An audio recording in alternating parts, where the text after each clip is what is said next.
Madalas nating naririnig ang mga katagang separation of state and church, lalong-lalo na sa usaping politikal. Pero ano nga ba talaga ang tindig at turo ng simbahan patungkol dito?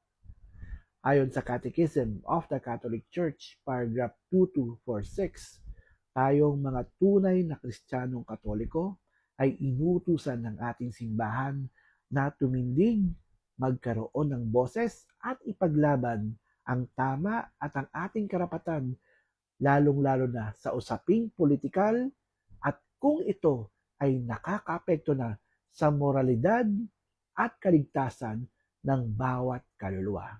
Palagi mong tatandaan, ako, ikaw, tayong lahat, kung wala tayong gagawin, walang magbabago.